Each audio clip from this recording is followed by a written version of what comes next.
Acute appendicitis is one of the most common causes of acute abdominal pain worldwide, requiring prompt clinical intervention.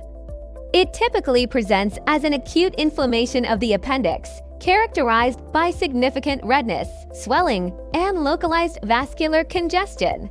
While it can affect any age group, it is most prevalent among young adults, frequently necessitating urgent surgical consultation and management. Timely and accurate diagnosis is critical to prevent severe complications such as appendix perforation or localized peritonitis. Computed tomography, or CT, has become the gold standard for diagnosis due to its exceptionally high sensitivity and specificity. Radiologists look for key indicators, including a dilated appendix over 6 mm, wall thickening, and the presence of periappendiceal fat stranding. By providing a definitive visualization of the pathology, CT scans ensure an accurate diagnosis and guide successful surgical planning.